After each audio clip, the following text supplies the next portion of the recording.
Hi everyone, glad to see you again. Today I have something informative lined up for you. If you found this video helpful, don't forget to like, share, and subscribe. Stay safe online cyber defense. Before we get started, let's take a moment to set some important ground rules. Just like any responsible class, we need to make sure everyone's on the same page about what we're doing and what we're not doing. This isn't just a formality, it's the foundation for everything we'll cover in this series. What you're about to learn is strictly for education and awareness. Our goal is to empower you with knowledge, not to encourage any kind of mischief or wrongdoing. Think of this as a toolkit for your own safety, not a recipe book for trouble. Imagine you're attending a digital self-defense class. You're here to learn how to protect yourself and others, not to pick fights or cause harm. We're focusing on defense, not offense. This is about building your skills to stay safe in a world full of digital threats. We'll break down how cyber attacks work so you can recognize the warning signs and take action to protect your data, your devices, and your privacy. Understanding the enemy is the first step to defending yourself. It's important to remember, using this knowledge to attack, hack, or break into systems is not only unethical, it's illegal. The consequences can be severe, both for you and for others. So don't even think about crossing that line. Our mission is to make the digital world less mysterious, less intimidating, and a whole lot more secure for everyone. By understanding how attacks happen, you'll be better equipped to defend yourself and help others do the same. Learning about vulnerabilities isn't just for IT professionals or hackers, it's for anyone who uses technology. The more you know, the safer you'll be. You'll become a more responsible, informed digital citizen, ready to face the challenges of our connected world. Think of it like learning how locks are picked, not so you can break into houses, but so you can choose the best lock for your own door. Knowledge is power, and in this case, it's the power to protect, not to harm. So let's make a pact right now. We're here to learn, to grow, and to make the internet a safer place, not to cause chaos or confusion. We're all in this together, and we all have a role to play in keeping our digital world secure. Remember, we're the good guys. The ones who play by the rules, help others, and use our knowledge for good. That's what being a true digital defender is all about. Are you ready? Let's dive into the fascinating, sometimes scary, but always important world of cyber attacks, responsibly, ethically, and with curiosity. There's a lot to learn, and it's going to be an exciting journey. Now, with all that said, let's get started and explore the fun side of cybersecurity, while always remembering to stay on the right side of the law. What's a ping? You might have heard the term tossed around by IT professionals, gamers, or anyone who's ever tried to fix their internet connection. But what does it actually mean? And why is it so important in the world of computers? Imagine you're standing at the mouth of a huge cave. You shout, "Hello," and wait for the echo to bounce back. That echo tells you the cave is there, and how far away the walls are.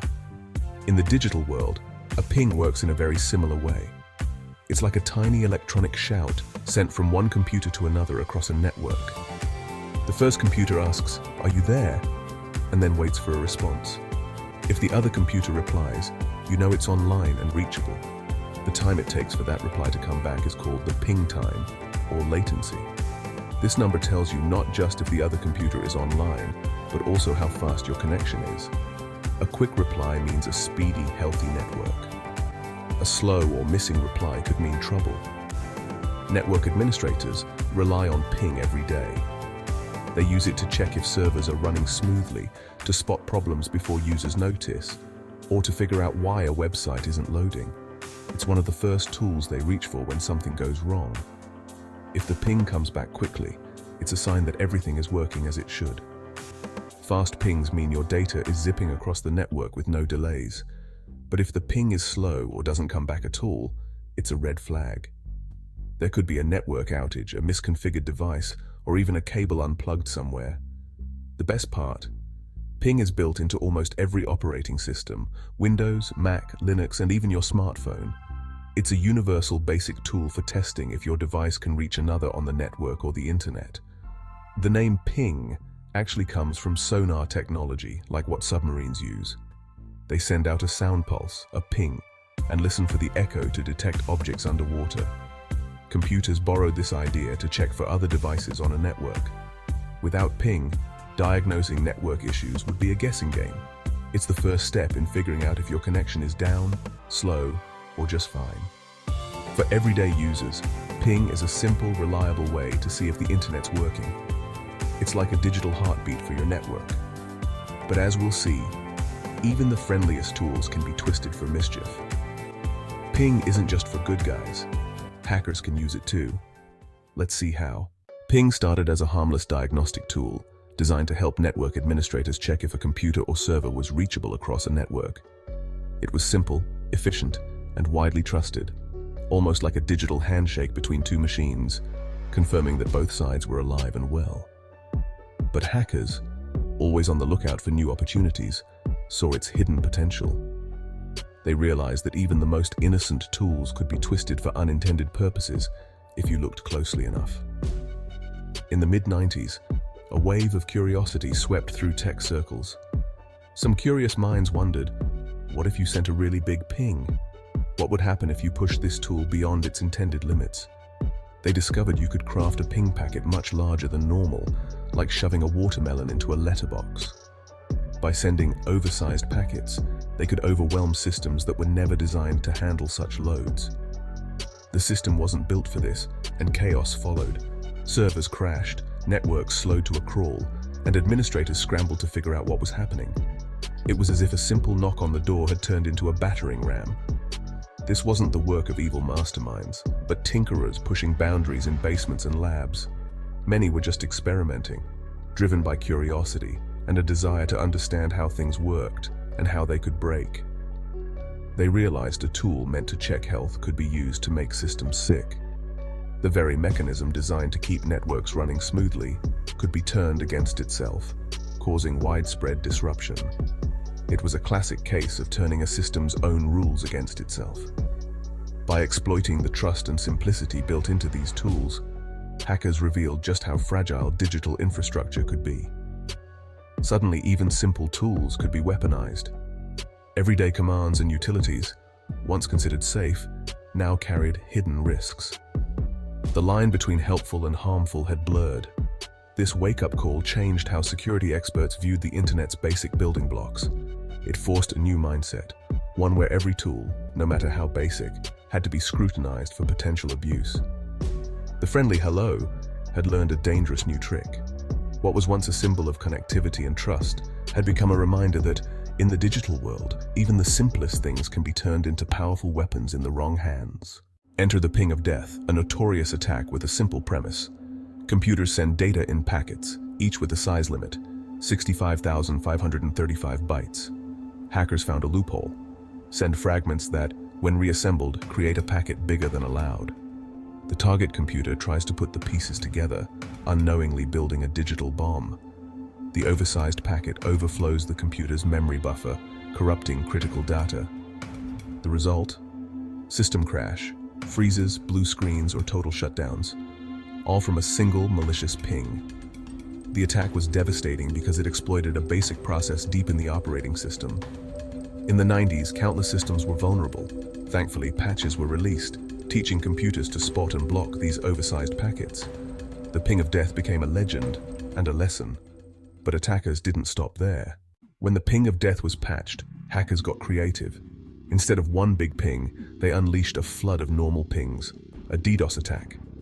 Using botnets, networks of infected computers, they sent millions of pings to a single server.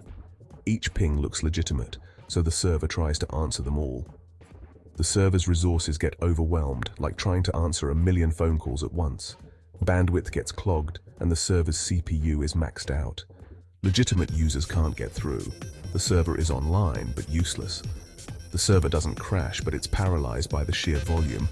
This brute force tactic turns helpful tools into weapons of disruption. DDoS floods are still a major threat today. So how do servers cope? Picture a small post office with one clerk. On a normal day, everything runs smoothly. Now, imagine thousands of people show up, each asking for change for a penny. The clerk is swamped, spending all day on pointless transactions. Real customers can't get service. The line never moves. That's what a server faces during a DDoS ping flood.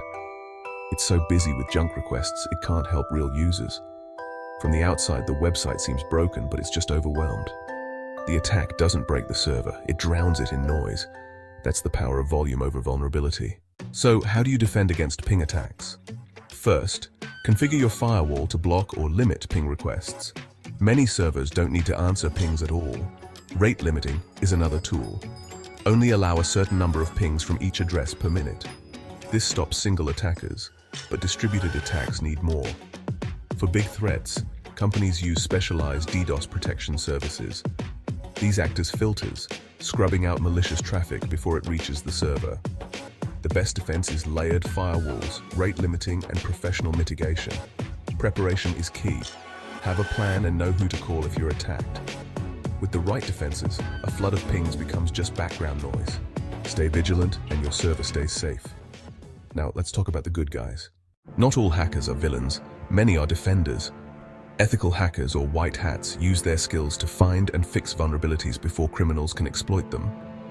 Companies hire them for penetration testing, simulated attacks to uncover weak spots.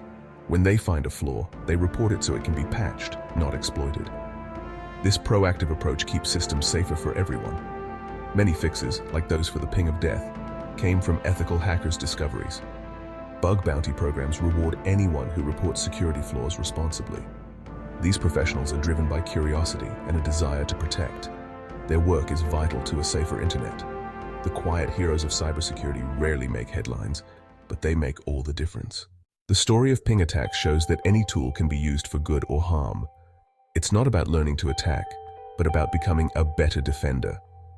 Security isn't automatic. It's built and maintained by people who care.